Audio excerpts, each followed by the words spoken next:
Remember that it is already a battleground. Remember that Krishna himself has tried the utmost to avert war. He himself had gone as a messenger to the court of Duryodhan and tried his best. Now all that is behind. Before war, the right action is please try to prevent war. War means a lot of suffering. On the battlefield, now you cannot act like a peacenik. Now you have to be an eagle, not a dove. Now you must fight. Acharya ji, pranam. What kind of a mind does the character of Ellsworth II represent? Obviously, there is something malevolent about him, and even Catherine senses it. Even though she sees him as a gentle old man at the surface level, there is something powerful and scary about him. And the way Rand keeps telling about him indirectly only adds to this mystery. Please guide. Also, the very first chapter resonated very strongly with me, as Rock's views on architecture correlate with my views on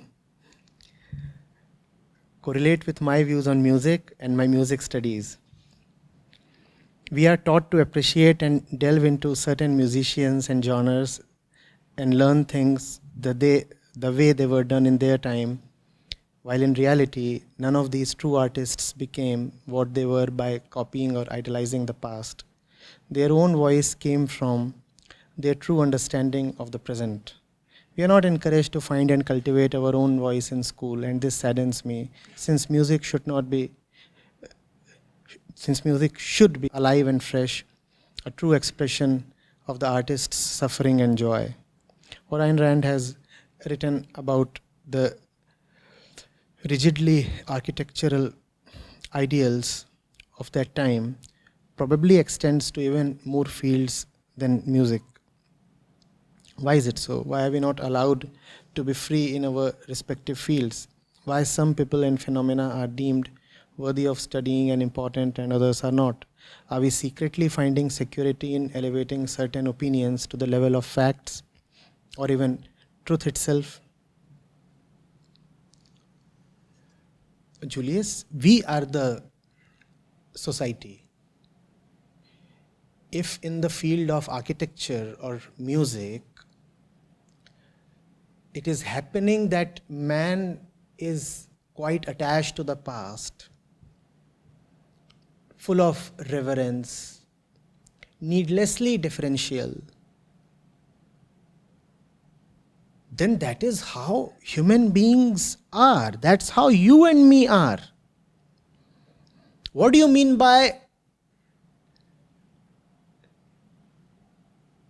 why are we not allowed to be free in our respective fields? Go into this sentence. Why are we not allowed to be free in our respective fields? What do you gather from this statement? There's you who is seriously trying to be free, and then there is the wicked society consisting of authorities and all those graying and foolish and dowdy professors, and they are not allowing you to be free, right? This is pompous self-gratification and self-aggrandization. When you say the society is a dog, who is the society, Julius? Oh my God. Who is the society? You and me. Go to any person and what would he say? Who is the cause of all his or her troubles? Others. Others meaning the society. So you blame the professor and the professor will blame the students. You have Sarkari schools in India, government schools, where neither students nor teachers come. You go and ask the teachers, why don't you go to the classrooms to teach? They say the students are such dogs. They don't come. Why should we waste our time standing to empty chairs? And obviously, if you go to the students, what do you hear from them? The teachers are all wolves. Come on. The teachers were once students, the students are would-be teachers. We are all one. Why blame others? We are all one in this game, and we are all together victims of the one common enemy. And that one common enemy is called Maya. It is called Prakriti. It is not you versus society. It is you and society versus Maya. Why don't you get it? Maya is not society. Maya is not even you. Maya is you and society, and you are the society, and the society is you. Is that so difficult to understand? It is difficult to understand if it is only because it is easy to lay blame upon others. Then we'll have a vested interest in not understanding the simple thing that I'm saying. Others, she did me in. Why is your life such a mess, kid? She did me in. Let not the Fountainhead become a means to abrogate responsibility. By constantly blaming this and that, what are you doing? What are you doing? Avoiding responsibility of your situation.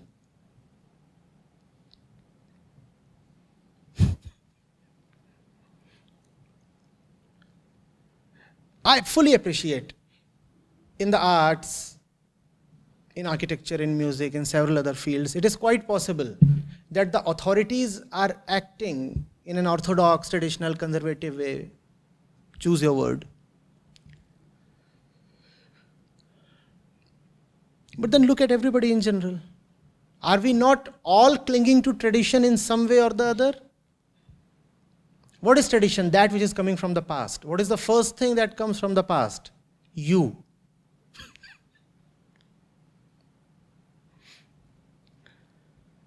What is the first thing that comes from the past?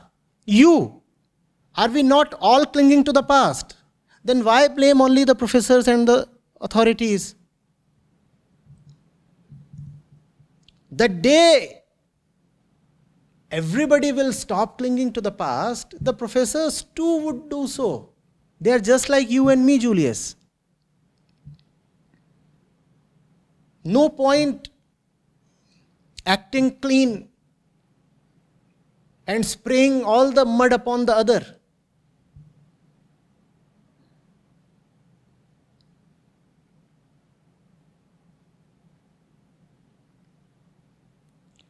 Are we getting it?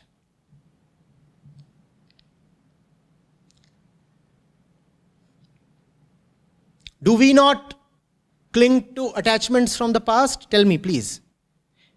If the student is clinging to attachments from the past, what right does she have to blame the professor? Let's visualize a classroom. The professor is teaching relics from the past, ancient history, and he is glorifying them, right? And the student is busy fiddling with her smartphone, thinking about her ex-lover. Are these two different? What are these two occupied with? But we don't see that. Because the student is ostensibly modern. The student is wearing the fashion of the day. Big earrings maybe, a plunging neckline, a pair of jeans torn at the knees. So the student appears a bit modern. And the professor, he's wearing maybe the same suit that he wore for his own graduation ceremony. Professors love to do that. The collar is all frayed. The colors are all fading. So the professor looks antiquated. The student looks modern. The professor is busy digging up ghosts from the textbooks. Is the student also not doing the same? Is she also not digging up ghosts from her smartphone? Oh, all the chats, all the photos from a few years back. You would never say the student is so conservative because she looks hip, and she's young. She carries the accent of the day. Her slang belongs to the present. That's what you call as living in the present, by the way, no?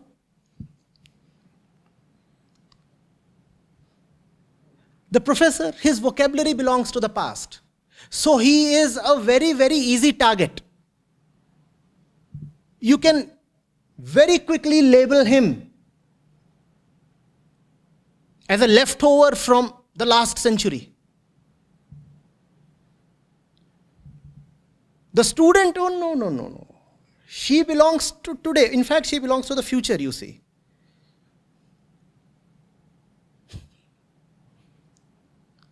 Is she clinging to the past or not? Tell me.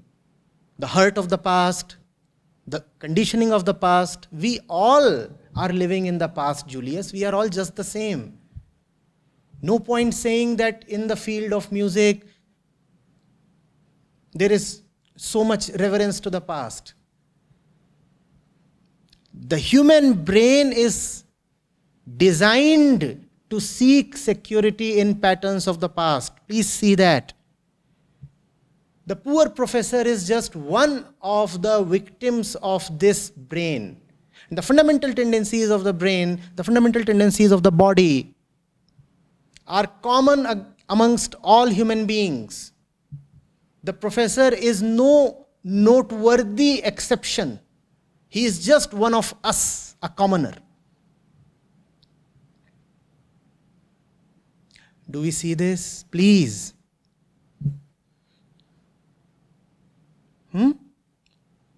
Do we see this?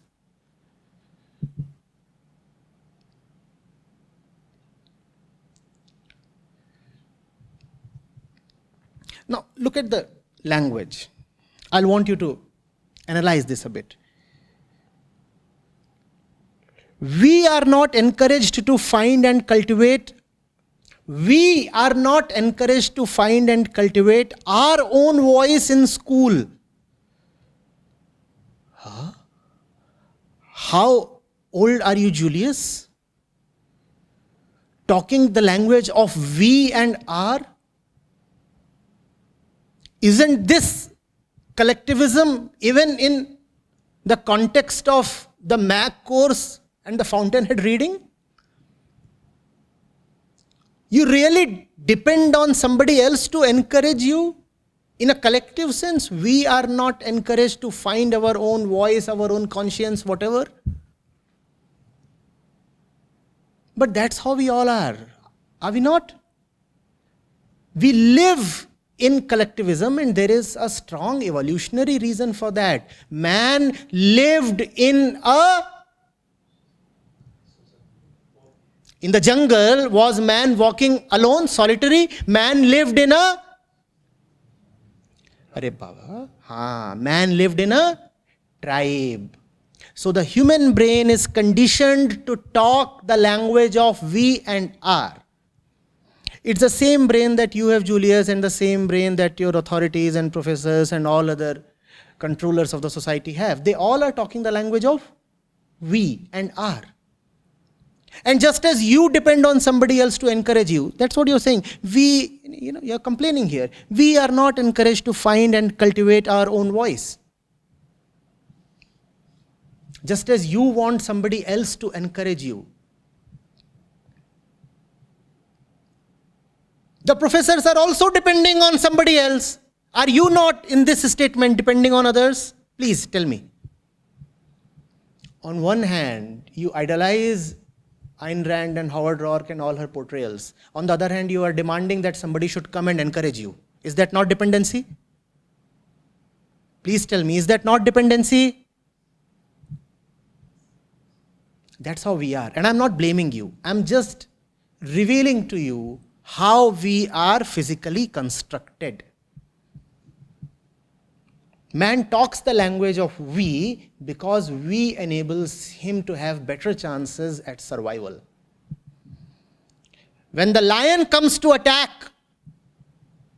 the single fellow does not stand a chance. When the lion comes to attack, even the alpha male amounts to nothing. But when the lion comes to attack,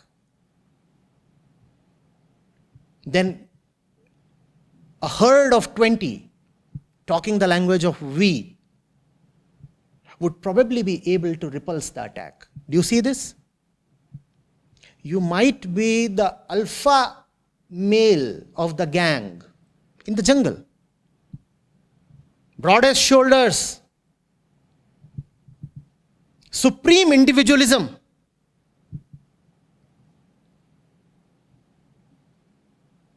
Totally unaffected by the society, caring for nobody else, walking all alone as Roark does. But when the lion roars, then what happens to Roarks? The roar will supersede the Roark. Therefore, man has learnt to talk the language of we. Collectively, we all stand a better chance of survival. I'll correct myself. Collectively, we all used to stand a better chance of survival. Probably we still do. I'm talking of physical survival. And that's why the default mode of expression is not I, but we.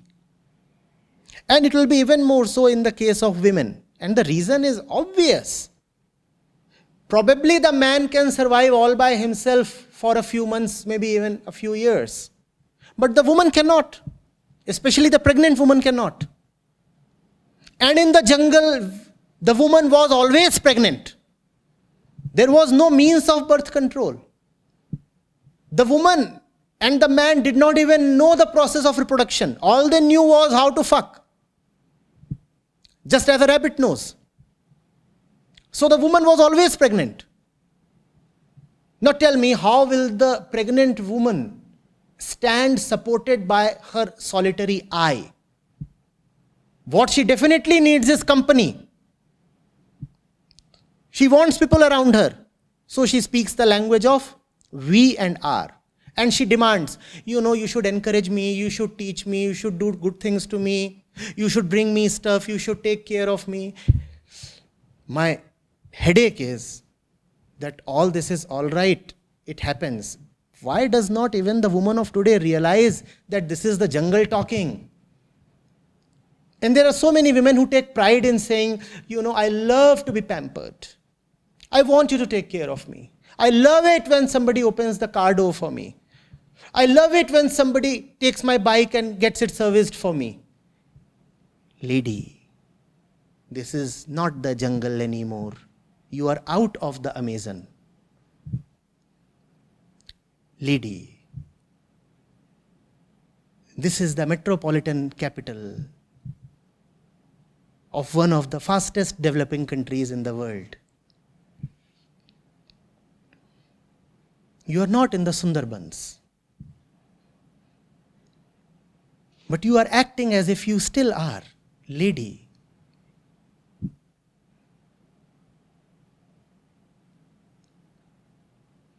the jungle. It's almost as if man wants to avenge the jungle inside him. Hence he is chopping off all the jungles outside him. It sometimes appears to me that way. Because you cannot chop down the jungle within you. So you are playing a dirty game. You are bringing down the Amazon.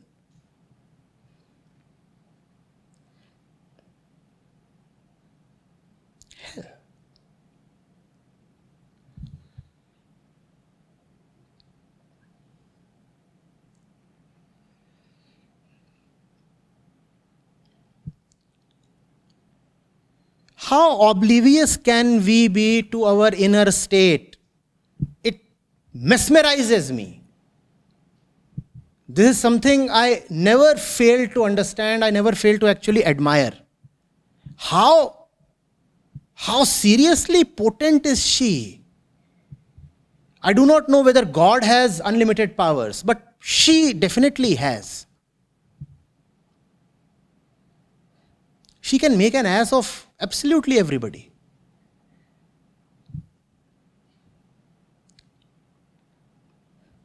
There are just two kinds of creatures in the world: single asses and double asses. Double ass is the ass with his ass. The others are all ass.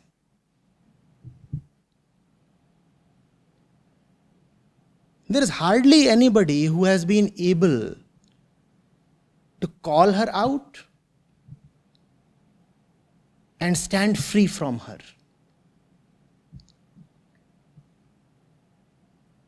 Very few, and that too in episodes.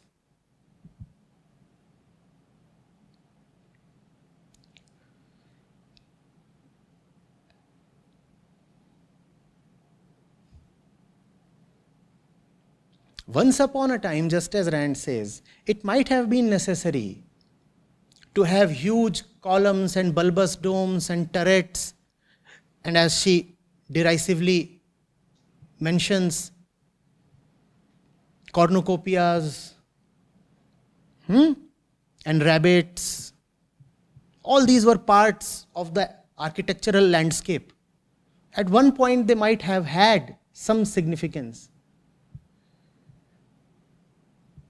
Similarly, the we thing might have had some significance once upon a time.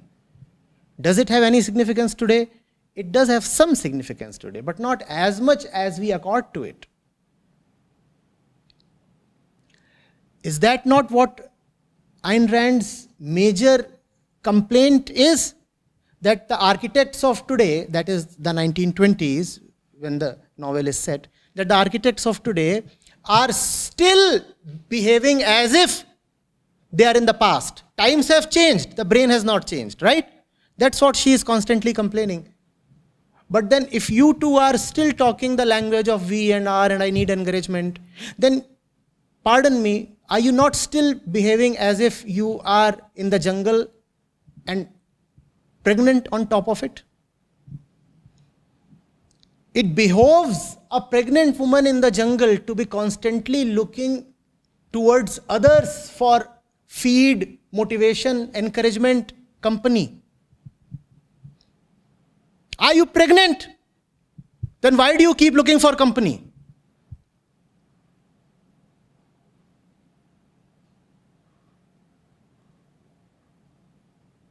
Are you in the jungle?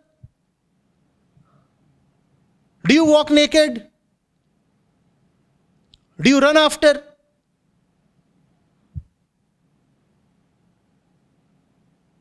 rabbits and frogs and swallow them whole?